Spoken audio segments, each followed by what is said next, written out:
1절에 하나님의 아들 예수 그리스도 복음의 시작이라 그렇게 말씀을 시작하고 있습니다. 복음이라고 하는 단어는 기쁨이라고 하는 의미가 있습니다. 그 영어 성경에도 보니까 새로운 소식이다 그렇게 말하고 있습니다. 이 말이 담고 있는 의미가 있습니다. 당시 그 황제를 숭배하는 그 나라에서 새로운 신과 같은 통치자, 권위자가 태어났을 때 이 통치자로부터 평화로운 시대를 기대하는 의미에서 유앙겔리온, 복음 이렇게 말을 했습니다. 그래서 이 복음이라고 말하는 것은 우리에게 새로운 통치자가 우리를 평화롭게 인도할 것이다 라고 하는 기대감이 있는 단어다라고 하는 겁니다. 우리는 예수님의 탄생을 축하하는 이 계절에서 이 기대감을 갖고 우리가 예수 그리스도의 탄생을 준비할 수 있는 은혜가 우리 가운데 있기를 소원합니다. 근데 이 유앙겔리온이라고 하는 이 단어가, 이 복음이라고 하는 단어가 구약에서 한 두 가지 정도의 의미에서 신약의 이 복음이라는 단어로 만들어졌는데, 그 첫 번째는 어디에 나오냐면은 사무엘하 4장 10절에 보면 다윗에게 사울이 죽었습니다 라고 하는 소식을 아주 기쁜 마음으로 전하는 사람이 있었습니다. 근데 그 사람의 그 마음속엔 무엇이 있었냐면 이 소식을 다윗에게 전했을 때에 다윗이 기뻐서 좋아서 나에게 상급을 줄 것이다, 상을 내릴 것이다 라고 하는 기대감을 가지고 그 복음, 소식을 전했습니다. 그때 썼던 그 단어가 유앙겔리온이 번역되기 전에 그 히브리 말인 겁니다. 그러니까 이 복음이라고 하는 그 단어는 전달자의 의미도 있다라는 겁니다. 두 번째는 이사야 52장에 보면은 이스라엘 백성이 전쟁에 나갔습니다. 전쟁에 나가서 이 전쟁에서 이겼는가 졌는가 궁금할 거 아닙니까? 그러니까 이 전쟁에서 이겼다라고 하는 소식을 들었을 때에 많은 사람들이 승리의 도취감, 야 이제 안전하게 살 수 있겠구나라고 하는 그 마음이 생기게 되는 겁니다. 그때 그 전쟁에 이겼다고 하는 그 소식이 바로 오늘 우리가 이야기하고 있는 복음, 유앙겔리온 이렇게 말을 하고 있는 겁니다. 그러니까 이 복음이라고 하는 의미는 세 가지 정도의 의미로 우리가 해석할 수 있는데, 첫째는 원수를 이겼다 이런 얘기입니다. 두 번째는 전쟁에서 승리했다. 세 번째는 왕이 오셨다라고 하는 겁니다. 이제 우리에게 새로운 왕이 오셨으니까, 왕이 태어났으니까 이 나라가 이제 태평성대를 구축할 수 있겠구나라고 하는 기대감에서 이 복음이다라고 하는 겁니다. 그래서 1절에 이렇게 시작하는 겁니다. 하나님의 아들 예수 그리스도의 복음의 시작이다. 이 말은 이제 이러한 복음이신 예수 그리스도가 오시기 때문에 우리에게는 기쁨의 시작이다. 이제 우리가 기대하고 바라던 기쁨의 시작이 된다라고 하는 설레임이 오늘 1절에 배어 있는 겁니다. 1절의 이 말씀은 기쁨의 소식으로, 복음의 소식으로 오시는 분이 누군지는 잘 모르겠으나 우리에게 이러한 설레임과 기대감을 가지고 기다리게 되더라 하는 것이 오늘 마가복음 서두에 나와 있는 내용인 겁니다. 오늘 저와 여러분들이 복음을 기다리는, 또 기쁨을 기다리는 예수 그리스도를 어떤 마음으로 기다리고 계십니까? 오늘 제가 말씀드렸던 이 세 가지 내용을 가지고 우리가 예수님을 바라보고 성탄절을 기대할 수 있기를 소원합니다. 첫째는 하나님의 말씀을 기억하고 있어야 된다 하는 겁니다. 2절의 말씀을 좀 읽어드립니다. 선지자 이사야의 글에 보라 내가 내 사자를 내 앞에 보내노니 그가 내 길을 준비하리라. 광야에 외치는 자의 소리가 있어 이르되 너희는 주의 길을 준비하라. 그의 오실 길을 곧게 하라. 기록된 것과 같이라고 말합니다.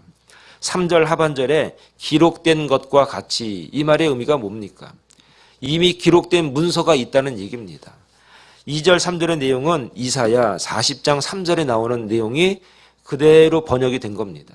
그러니까 이스라엘 백성들은 이사야 40장의 이 말씀을 기록된 대로 알고 있었습니다.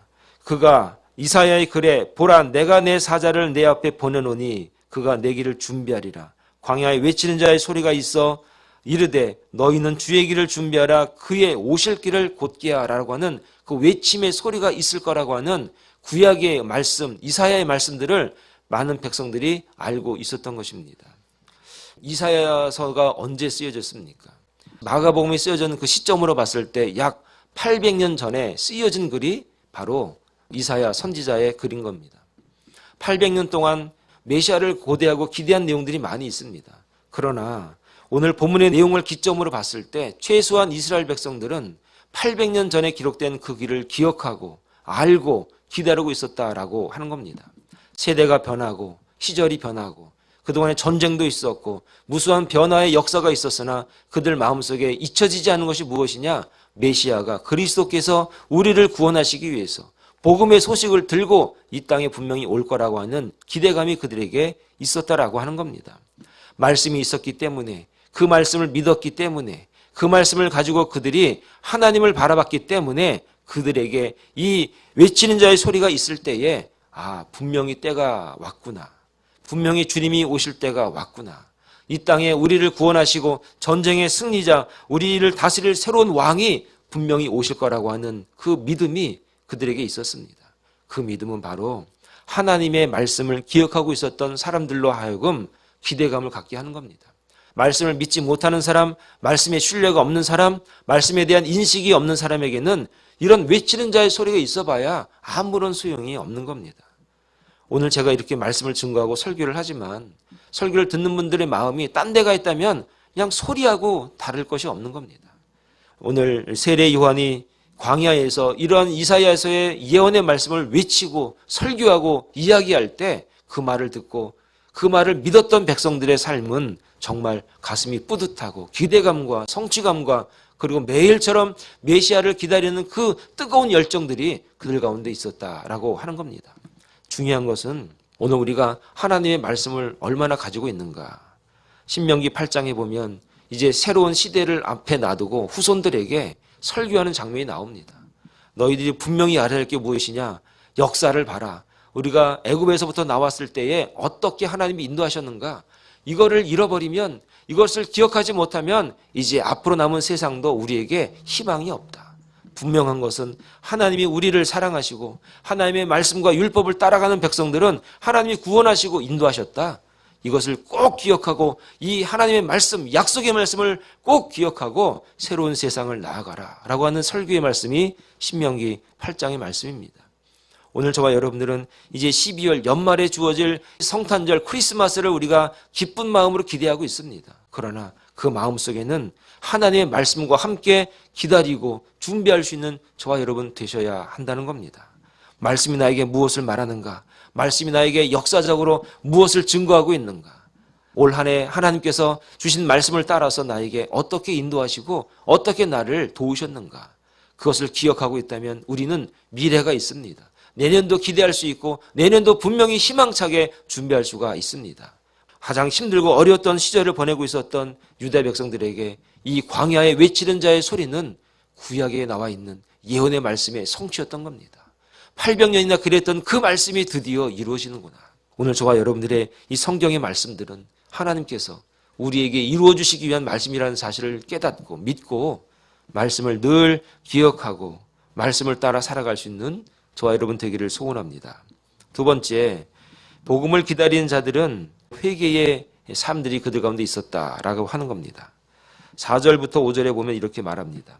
세례 요한이 광야에 이르러 죄 사함을 받게 하는 회개의 세례를 전파하니 온 유대 지방과 예루살렘 사람이 다 나아가 자기 죄를 자복하고 요단강에서 그의 세례를 받더라 말합니다. 회개라고 하는 말씀과 또 회개의 세례를 받았다. 그리고 죄 사함 받은 이들이 있었다라고 하는 겁니다. 분명히 광야에 외치는 자의 소리를 들었습니다. 임박했습니다. 주님이 오실 것입니다. 메시아가 오실 것입니다. 왕으로 오실 것입니다. 승리자로 오실 것입니다. 그리고 우리의 원수를 분명히 그가 능히 능멸할 것입니다. 그런데 문제는 우리가 어떠한 준비가 있어야 되는가? 그들에게 회개의 세례가 준비되어 있었습니다. 그들은 말씀을 듣고 깨달았습니다. 때가 됐는데 내가 이런 모습으로 이렇게 어제하고 똑같이 오늘을 내가 살면 안 되지. 내가 이제 회개하고 하나님의 말씀을 받아들이고 복음을 받아들이고 내가 죄로부터 멀어져야겠구나 라고 하는 무브먼트, 움직임들이 그들 가운데 있었습니다. 그래서 요단강으로 나아오는 무리들이 매일같이 있었습니다. 거기서 죄사함을 받고 용서받고 회개하고 세례를 받았다 하는 것입니다. 오늘 저와 여러분들에게 있어서 회개가 무엇입니까? 하나님을 만나기 위한 깨끗함 아니겠습니까? 주님을 만나기 위한 깨끗함, 정결함 그런 거 아니겠습니까? 성탄을 기다리는 저와 여러분들이 가장 먼저 해야 될 게 무엇이냐? 나를 깨끗하게 하는 겁니다. 내 마음과 내 생각과 내가 그동안 올 한 해 정말 내가 참 죄 많이 짓고 살았는데, 남 욕 많이 하고 살았는데, 내가 안 갈 곳 갔었는데, 안 볼 것 봤었는데, 듣지 말아야 할 것 들었는데, 이 모든 것들을 내가 한번 깨끗하게 정결하게 하는 마음으로, 회개하는 마음으로 하나님 앞에 나아가야겠다. 사랑하는 여러분, 바로 광야에 외치는 자의 소리를 듣고 많은 무리들이 나왔습니다. 저를 용서해 주십시오. 제가 이런 죄를 지었습니다. 회개합니다. 그럴 때 하나님이 세례 요한으로부터 회개의 세례가 주어졌다 하는 것입니다.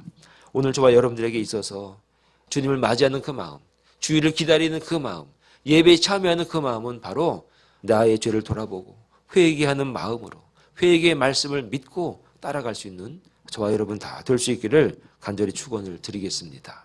세 번째는 절제와 겸손이다. 6절에 7절의 말씀을 보니까 요한은 낙타털 옷을 입고 허리에 가죽띠를 띠고 메뚜기와 석청을 먹더라. 그가 전파하여 이르되 보라 능력 많으신 이가 내 뒤에 오시나니 나는 굽혀 그의 신발끈을 풀기도 감당하지 못하겠다. 이런 말을 합니다. 6절에 보니까 낙타털 옷을 입고 그랬습니다. 이 당시에 낙타로 만든 털옷을 입는다는 게 흔하지 않았습니다. 요즘에는 밍크털 옷을 입으면 좀 있어 보일지 모르지만 옛날에 낙타털 옷을 입고 다니면은 저 사람이 지금 슬프구나. 저 사람이 지금 괴로워하고 있구나. 그렇게 알아먹었습니다. 그러니까 근동에 있었던 그런 모습들을 가지고 내 마음이 지금 슬프다는 겁니다. 내 마음이 지금 어렵다는 겁니다. 왜 그런가? 많은 무리들이 하나님의 말씀을 듣고도 요동하지 않고 꼼짝하지 않고 변화가 없기 때문에 그 마음이 힘들었습니다. 그래서 그의 삶이 어떻게 흘러갔는가 보니까 메뚜기와 석청을 먹었더라. 아이고 이 사람이 먹을 게 없으니까 또 요즘엔 또 이렇게 말하더라고요. 건강식 먹었네. 메뚜기가 얼마나 몸에 좋은데 뭐 이런 얘기도 있어요. 석청 야 요즘에 그거 구하려도 힘들어 뭐 이러니만 그 당시에는 이런 거 먹었다는 얘기가 사실 정상적인 음식을 먹고 있지 않았다는 얘기입니다. 소위 말해서 자기 몸을 위해서 투자하고 쓰고 그러지 않았다는 얘기입니다. 오로지 주님을 위해서 절제하고 겸손한 모습으로 그가 살아갔다 하는 겁니다. 그리고 여기서 보니까 허리에 가죽띠를 띄었다 이런 말이 있습니다. 가죽띠를 띄었다는 얘기가 무슨 의미가 있냐면 이건 사명감을 말하는 겁니다. 내가 하나님의 백성인데 내가 정말 메시아를 기대하는 사람이고 말씀을 증거하는 마지막 선지자로 내가 쓰임을 받고 있는데 내가 세상 흘러가는 대로 그렇게 흘러가지 않고 편한 대로 정말 내가 살고 싶은 대로 살 것이 아니라 허리에 띠를 띠고 가죽띠를 띠고 엘리야의 심정으로 에스라의 심정으로 내가 사명감으로 살아야겠다라고 하는 절제와 겸손이 그에게 있었습니다. 오늘 예수 믿는 성도들 정말 내가 그리스도인으로서의 사명감만 있다면 내가 절제할 수 있고 그리고 내가 누구에게도 내 자존심을 내릴 수 있는 겸손함이 우리 가운데 피어날 수 있다라고 하는 것을 세례 요한의 모습을 보면서 우리가 알게 되는 것입니다. 사랑하는 여러분, 주님을 기다리는 저와 여러분들 이 땅에서 정말 절제하는 은혜가 있어야 됩니다. 겸손의 덕이 우리 가운데 있어야 됩니다. 내가 절제하지 않으면 세상에 누가 절제하겠습니까? 내가 참고 인내하고 내가 사명감을 가지고 살지 않으면 세상에 누가 어떤 사람들이 어떤 종교가 누가 그런 모습으로 살아갈 수가 있겠습니까? 저와 여러분들이 세례 요한의 모습을 통해서 정말 절제하고 그리고 허리를 굽혀 겸손한 모습으로 섬길 때 하나님은 저와 여러분들을 통해서 이 땅에 복음을 주시고 은혜를 주시고 메시아의 삶을 준비하는 그런 은혜로 인도하시더라 하는 것입니다. 여러분 오늘 우리의 절제는 어디에 있습니까? 우리의 겸손은 어디에 있습니까? 분명 우리는 주님을 준비하고 주님을 기다리는 그 자세로서 내가 조금 더 절제하고 내 생각과 내 삶과 내 생활을 절제하고 또 하나님 앞에 겸손하게 허리 굽혀 나아갈 줄 아는 그런 은혜가 우리 가운데 있기를 간절히 축원합니다. 마지막으로 성령을 사모하라. 8절에 보니까 나는 너희에게 물로 세례를 베풀었거니와 그는 너희에게 성령으로 세례를 베푸시리라 말합니다. 성령으로 세례를 베푼다. 하나님의 또 다른 하나님이 성령입니다. 하나님의 보이지 않는 하나의 형태를 성령이라고 말하는 겁니다. 그런데 나는 물로 세례를 준다. 물이라고 하는 것은 하나님이 만들어 놓으신 어떤 물질입니다. 그런데 내 뒤에 오시는 분 메시아는 성령으로 세례를 준다. 이 말은 하나님 스스로가 우리 가운데 임재하시고 임하신다 하는 겁니다. 그분은 나같이 물 떠가지고 머리에 붓거나 물에 침수시키거나 그런 분이 아니다. 그분은 성령으로, 아니 그분 자신으로 하나님 자신이 우리에게 임함으로 말미암아 우리를 정결하게 깨끗하게 은혜를 주시는 하나님이시다라고 하는 것입니다. 그러니 우리가 이 땅에서 기대하고 소망할 게 무엇인가? 하나님의 임재를 기대하라 그런 얘기입니다. 하나님이 나와 함께 하심을 기대하라 그런 얘기입니다. 주님이 나와 동행하시고 나와 늘 함께 하심으로 말미암아 내가 어디서 무엇을 하든지 어떤 위기와 어려움을 경험하든지 그 가운데서도 하나님이 함께 한다고 하는 그 기대감, 하나님의 임재를 기대하는 그런 자세가 우리 가운데 있어야 한다 하는 겁니다. 오늘 저와 여러분들이 예배합니다. 찬양합니다. 그 가운데 우리가 찬양을 부르는 것이 아니라 예배를 드리는 것이 아니라 그 가운데서 하나님이 나와 함께하고 성령이 나와 함께하고 그분이 나와 함께함으로 하나님의 임재를 경험할 수 있는 그런 은혜가 우리 가운데 있어야 한다 하는 겁니다. 이 한 시간 저와 여러분들 가운데 성령이 함께할 줄로 믿습니다. 성령 하나님이 오늘 우리 가운데 임재할 줄로 믿습니다. 이 기대감을 가지고 주 앞에 나오라는 얘기입니다. 이 기대감을 가지고 하나님 앞에 당당하게 승리하는 삶을 살아가라 하는 것입니다. 오늘 저와 여러분들에게 있어서 성탄절은 오늘 우리에게 어떤 기대감을 줍니까? 아니 그 기대감보다도 복음으로 오신 그 예수 그리스도, 그래서 우리에게 이 땅에 더 이상 슬픔과 괴로움과 어려움이 아니라 고난이 아니라 이제는 기쁨의 은혜가 우리 가운데 있는데 기쁨을 만끽하고 유앙겔리온으로 오신 그 복음의 은혜를 우리가 맞이하기 위해서는 하나님의 말씀을 따라 살아가는 저와 여러분 되시기를 바랍니다. 늘 회개하면서 나의 죄를 돌아봄으로 정결하게 깨끗하게 주 앞에 나갈 수 있기를 소원합니다. 절제하고 겸손함으로 우리의 삶 가운데 복음이 묻어나는 은혜가 우리 가운데 있기를 소원합니다. 그리고 주님의 임재를 늘 경험하면서 성령과 동행하는 그리스도인의 삶이 오늘 저와 여러분들의 삶이 다 될 수 있기를 간절히 축원을 드리겠습니다. 기대하겠습니다.